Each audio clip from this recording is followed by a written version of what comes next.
वनवास काल में प्रभु श्री राम, माता जानकी और लक्ष्मण जी सहित श्रृंगबेरपुर में गंगा नदी के किनारे एक शीशम पेड़ के नीचे विश्राम कर रहे हैं। उनके मित्र श्रृंगबेरपुर के राजा निषाद राज गुह ने जब रात्रि में देखा चक्रवर्ती राजा के पुत्र श्री राम जी और माता जानकी कुश की सैया पर सो रहे हैं तो उनके मन में भारी विषाद होता है।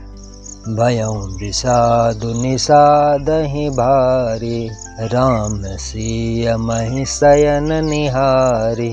तब निषाद राज कभी ब्रह्मा जी को, कभी कर्म को, तो कभी कैकेयी माता को दोष देते हैं। वास्तव में निषाद राज जी हम मानव का प्रतिनिधित्व कर रहे हैं। हम मानव का मन भी इसी प्रकार बदलता रहता है और सदा दूसरों को दोष देता रहता है।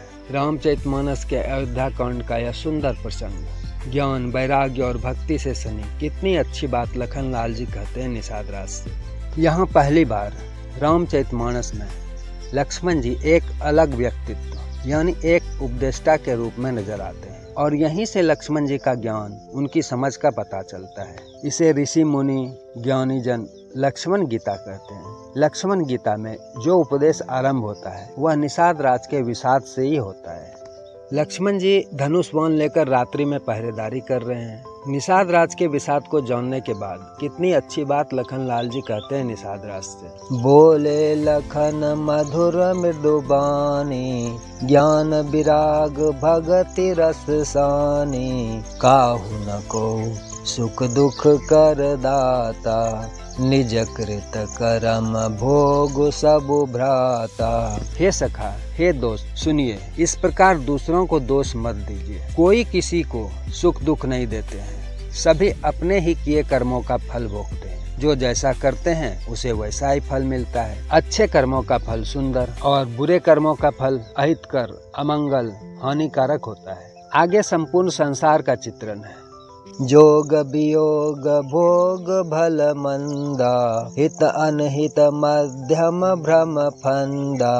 जन्म मरण जहाँ लगी जग जालू, संपत्ति विपत्ति करमु अरु कालू। जितना हम देखते हैं, जहाँ तक हमारी नजर जाती है, सब माया है। संयोग यानी मिलना, वियोग यानी बिछोड़ना, भले बुरे भोग, शत्रु, मित्र और उदासीन, ये सब भ्रम के फंदे हैं। जन्म, मृत्यु, संपत्ति, विपत्ति, कर्म और काल सब जगत यानी संसार के जंजाल है।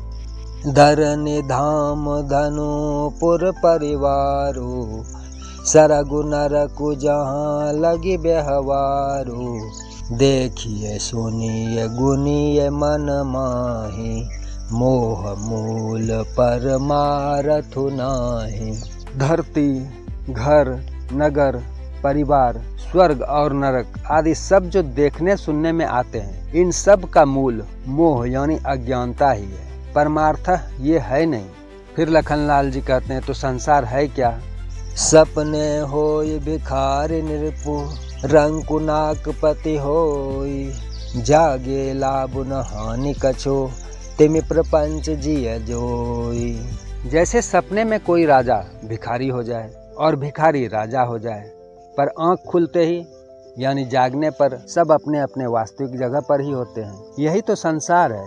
संसार को भी हमें इसी प्रकार देखना चाहिए, जिससे संसार का प्रपंच हमें फांस नहीं पाए और हम कमल पुष्प के समान हो जाएं, यानी संसार में रहते हुए सारे कर्म करते हुए उदासीन हो जाएं। अस विचार नहीं कीजिए रोसो, काहू ही बादी न देइए दोसो। मोह निशा सब सोव निहारा, देखिए सपन अनेक प्रकारा।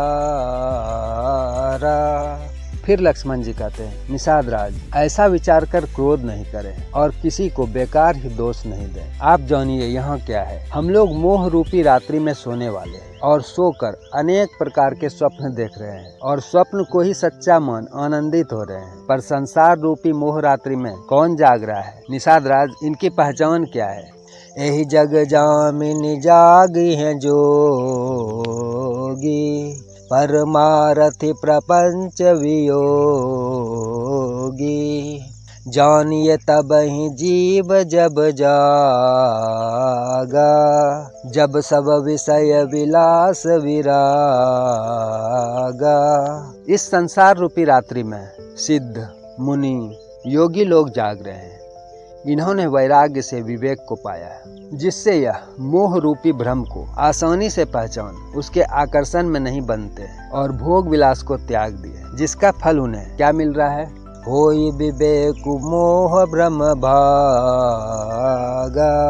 तब रघुनाथ चरण अनुरागा। सखा परम परमारथु एहु, मन क्रम बचन राम पद नेहु। इनके भ्रम भाग गए हैं, ये परमार्थी हो गए।